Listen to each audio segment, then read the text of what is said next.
आपने कई बार एग्जाम्स में इस तरह के सवाल देखे होंगे जहां पर फ्रैक्शन होते हैं, फ्रैक्शंस के कंपैरिजन का कांसेप्ट होता है। इनको असेंडिंग और डिसेंडिंग में लिखने पर भी सवाल पूछा जाता है। इनमें सबसे छोटे और सबसे बड़े विभिन्न की भी बात की जाती है। आप बीपीएससी जूनियर का पेपर देख लीजिएगा, उसमें यह सवाल पूछा गया था। इसके अलावा भी लगभग लगभग हर एग्जाम में आपको जो है फ्रैक्शंस के कंपैरिजन के सवाल देखने को मिलते हैं। हम लोग जब स्कूल में पढ़ते थे तो हम लोग नीचे एलसीएम से लेकर के हर को सेम करते थे और हर को सेम करके अंश को कंपेयर करके हम लोग डिसाइड करते थे कौन बड़ा है कौन छोटा है, असेंडिंग डिसेंडिंग में लिखते थे। या अंश को सेम करके हम लोग लिखते थे कि अगर आपके न्यूमरेटर सब सेम हो जाए तो डिनोमिनेटर्स को कंपेयर कर लें, या न्यूमरेटर डिनोमिनेटर्स का डिफरेंस कर लेते थे। बट इस तरह से भी सवाल आपको यहाँ पर हल होता नहीं दिखेगा। आप सबसे पहले इस क्वेश्चन को देखिए जो बीपीएससी एग्जाम में दिखा था, सामने आया था। कौन सा सही है, इसमें से कौन सा ऑप्शन आपका करेक्ट है। और अगर हम फ्लो की बात करें तो यह अगर उधर की तरफ एरो लगा है तो मतलब बड़े को दर्शा रहा है, मतलब छोटे से बड़ा होता जा रहा है। और छोटे से बड़े को ही असेंडिंग कहते हैं, हिंदी में आरोही कहते हैं। जब भी अगर हम 4 5 6 लिखे तो 4 छोटा है, उससे बड़ा 5 है, उससे बड़ा 6 है, इसी को असेंडिंग कहते हैं, इसी को आरोही कहते हैं। हम कैसे कंपेयर करें कि इसमें से कौन सा असेंडिंग में है कौन सा आरोही क्रम में है। इसके लिए इस फ्रैक्शन का एक पार्ट उठा लिया, मतलब इसमें से कोई भी एक ऑप्शन ले लिया। हम देख रहे हैं कि अगर हम डिनोमिनेटर्स को कंपेयर करने जाते हैं और सेम करने जाते हैं तो बहुत ही मुश्किल है एलसीएम लेना, इसको डिसाइड करना। हालांकि कर सकते हैं आप 36 18 45 60 से कटने वाली संख्या आप निर्धारित कर सकते हैं,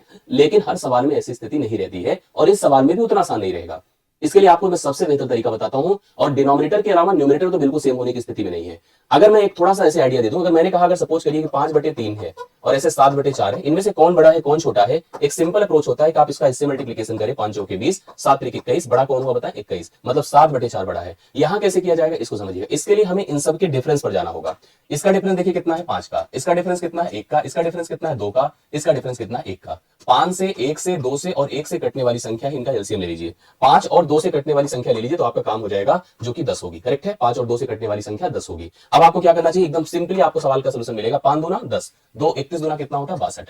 1 से डिवाइड करने कोई मतलब नहीं है, 17 धाम में 170 हो जाएगा। 2 से डिवाइड करिए 5 बार, 5 या 15, 5 चौके 20 21, 215 हो गया। 1 से डिवाइड करिए 10, 590 हो गया। अब आप खुद समझ गए होंगे छोटा कौन है बड़ा कौन है। सबसे छोटा आपका 31/36 ही नजर आ रहा है, तो सबसे पहले स्थान पर है। दूसरे स्थान पर आप देख पा रहे हैं यहाँ पर, यहाँ 17/18 ही है, सेकंड नंबर है। 43/45 तीसरे स्थान पर जा रहा है, यहाँ पर थर्ड हो गया। और चौथे स्थान पर आपका 59/60 है, तो यह आपका चौथे स्थान पर है। अगर हम इसको बाई फ्लो लिखना चाहेंगे तो 31/36, जैसे अगर हम आप इसको फ्लो के हिसाब से बताएं तो 31/36 से बड़ा कौन है 17/18, उससे बड़ा कौन है 43/45, और उससे बड़ा कौन है बताइए यहाँ पर 59/60 है। यही सोल्यूशन ही राइट सोल्यूशन होगा, ये जो अगर कहीं दिख जाए 31/36, 17/18, 43/45 और 59/60, इसमें बिना किसी डाउट के आप इसी ऑप्शन नंबर ए को इस सवाल का उत्तर बता सकते हैं। जैसे ही किसी और पर जाएंगे, जैसे देखिए 59/60 को पहले कर दिया इसलिए गलत हो जाएगा, ऐसे यहां पर भी 17/18 को उसके पहले कर दिया भी गलत हो जाएगा। तो कुल मिलाकर हम 31/36, 17/18, 43/45 और 59/60 को ही राइट सोल्यूशन मानेंगे और ए ऑप्शन इसका सही आंसर बनेगा। वीडियो कैसा लगा कमेंट करके बताइएगा। आपका सही हो पा रहा है कि नहीं हो पा रहा है, या अभी भी आपके मन में डाउट है तो कमेंट करिएगा।